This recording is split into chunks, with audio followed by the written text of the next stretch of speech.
queria te perguntar sobre isso, Rei. O que te levou a fazer? Quando você pensou? Qual foi o momento que você falou assim, não, tem que me posicionar, vou erguer o punho, vou comemorar assim para mostrar quem eu sou, o que, que eu penso, o que, que eu sinto. O que te levou a isso? Porque é um gesto muito forte, ainda mais levando em consideração o momento que o Brasil vivia, né? Sim, eu comecei a fazer esse gesto justamente como a gente estava falando, Mamed. Era numa época do nosso país aqui, difícil, a gente pobre, fudido, era uma vida difícil, de inflação, de tudo, triste e oprimido, né? Oprimido por causa da situação política do país, né? País preconceituoso. Quer dizer, o Brasil, hoje nós evoluímos demais. Então, naquela época, era isso. E eu percebia desses movimentos que a gente via aquela massa, aquele tecido humano ali subindo Abraão Caramba para ver o galo, a gente passar de ônibus, e via o povo, não era pobre, mas um povo vibrante, aquela massa do galo no campo todo. E a gente tinha essa vida difícil que a gente não podia compreender, porque tanta miséria, tanta pobreza no país. E começou os movimentos políticos, né, de várias áreas, né? Tudo. Direitos humanos. Não, mas era uma coisa mais política mesmo. O anseio todo era da democracia.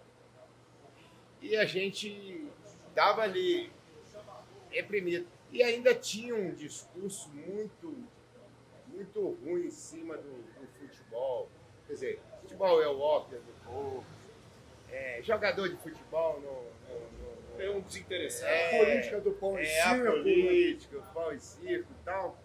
Isso me incomodava, porque eu sei que o jogador de futebol, não é necessário que seja. Quer dizer, todo mundo é um ser político, mas você não precisa ser um político ativista, tá participando, não. Mas isso como jogador é óbvio, jogador tá ali. Não tem consciência social. Não tem consciência, nada. Como jogador, como também o pedreiro, o médico, sei lá, o engenheiro, todo mundo. Ninguém tinha posição política, todo mundo era reprimido. E a gente tinha esse pavor, esse fantasma da ditadura. E eu era artilheiro do Campeonato Brasileiro. Não, isso foi antes. Eu comecei isso aí. Quando eu comecei. Aí é aquela primeira pergunta assim, quando você teve a afirmação aí de você um jogador do caralho, acima da média, um jogador, eu vou ser o cara... um gênio. Exato. E tal. Foi quando eu comecei a perceber isso, que eu ia pro Mineirão, arrebentava com o jogo, jogava pra caralho, aquela massa explodia, aquela coisa, a gente saía. E isso sem mídia nenhuma, né? Isso já no contato direto com o povo, assim, a gente via a emoção desse povo. Aí eu comecei a perceber que a gente tinha um papel importante de se posicionar politicamente, até porque o jogador não é uma classe apolítica, não. O jogador também tem consciência política. E aí, como tinha um movimento, mas eu não tinha partido, não tinha reunião, não reunia para a gente falar de política. Quer dizer, não tinha acesso a nenhuma política. A política que eu tinha era que eu era vizinho do Frei Beto aqui no São Bento. E o Frei Beto, quando estava saindo da cadeia, ele vinha passar aqui e aí ele abria os nossos olhos para coisa política. E o pai do Frei Beto também, o doutor Antônio Carlos Cristo, além de desembargador, ele escrevia também no Estado de Minas, um cara político, mas também político de conservador ali, porque ninguém falava de política. Eu fui assim, não vou dizer que é oportunista não, mas eu vi uma boa hora de eu me posicionar politicamente, porque tinha esse anseio da sociedade para posicionar a nossa classe também de jogador, que a gente estava organizando sindicato. Foi quando eu era ídolo, recebia assim, mais de 500 cartas. E também, principalmente, tinha também um movimento, quando começou a surgir o Black Power. Os Panteras Negras. E as Panteras Negras. E aí eu fui ver um pouco do Panteras Negras. O Panteras Negras é um partido comunista americano. Até hoje você não vê falar em partido comunista americano. Cara. E que tinha uma ligação muito grande com os negros americanos. E os negros americanos começaram a fazer sucesso. Cassius Clay já vinha fazendo esse movimento. E aí veio o Montal, né? O Michael Jackson, Barry White, veio aquela galera toda, Marvin Gaye. E aí foi nesse bojo aí que eu falei, bom, eu vou associar uma política racial, sabe? E aí eu dei uma entrevista para um jornal, como é que ele falava na época? Um jornal de imprensa marrom, né? Que é aquela imprensa... Sensacionalismo.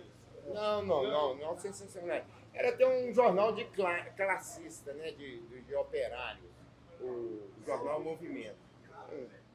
Eu dei uma entrevista falando que o que a gente queria era democracia, uma anistia, o fim do AI-5.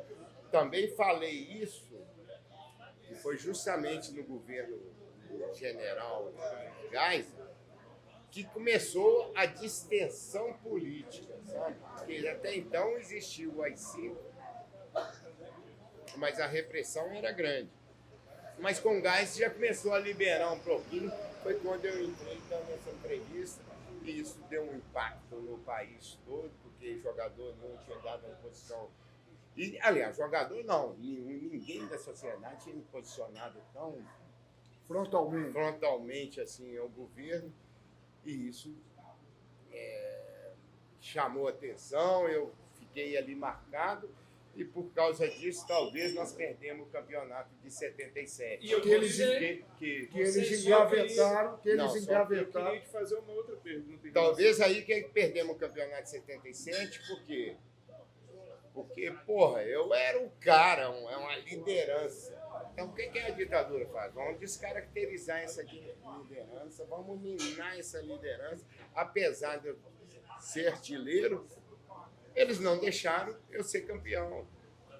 Porque eu fiz gol todo o jogo do campeonato. Aí, na final do campeonato, eu sou suspenso. Você fez 28 gols em quantos jogos? Em 18 jogos. Em 18 jogos. Você imagina a média que até hoje, em termos de média, nunca foi batido. 56. É um recorde que até hoje não foi batido. Mas agora, a questão é o seguinte, você foi expulso no começo do campeonato justamente. E eles engavetaram. Sim, porque naquela época da ditadura você não tinha... como é que é? O STJD? Não, esses Tribunal? No tribunal, como é que é? Efeito suspensivo. Tinha porra nenhuma. Porque o Serginho Chulapa, porque era artilheiro do São Paulo, tinha sido expulso no jogo anterior. Sim, mas aí que está a engenharia. A engenharia. Porque, gente, fica achando que é só os comunistas, esquerdistas que são inteligentes, não. A direita tem muita. E além de tudo, a máquina, né? Sim. Então, a engenharia que fizeram? Eu fui expulso no início do campeonato. Ok. Engavetado. Olha lá, cumpri automático. Ok. Me deixaram ali de molho na gaveta. Ok. Aí tudo bem. Continuei jogando, fazendo gol. Tá. Aí a gente já ia para a final. O Galo já estava para classificar para a final. E o São Paulo ia disputar com o Botafogo para ver quem ia para a final. Aí que está a articulação, a maldade toda. O São Paulo estava ganhando do Botafogo de 4-2. 4-2. Quer dizer, o São Paulo já ia para a final. Então o que fizeram? Bandeirinha deu um impedimento do Serginho Chulapa.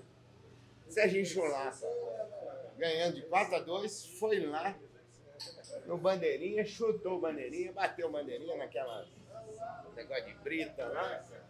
Quer dizer, provocou um escândalo. Pô, o jogador bate no bandeirinha, isso não pode, tem que ser julgado. Não. Então vamos julgar o Serginho Chulapa. Vamos julgar o Serginho Chulapa. Mas espera aí, Reinaldo não foi julgar, não. Aí trouxeram meu julgamento, mas junto com o do Chulapa. O Chulapa ganhou 6 meses, eu ganhei mais um jogo, que foi o jogo da final. Foi justamente para você não julgar a final. Pra mim, não julgar a final. Você fez gols em todas as partidas de 77, né? Aí O jogo terminou 0x0. terminou 0x0, foi pros pênaltis, teve aquele desastre. É o dia mais triste da história do Atlético, né? 5 de março de 78. Foi o dia mais triste de Minas Gerais, né? De Belo Horizonte, então, era lágrimas escorrendo aí na sarjeta. E tem uma cena forte, você saindo do estádio, todos abraçados ali, debaixo ali, né, com a massa ali. Foi um dia muito complicado.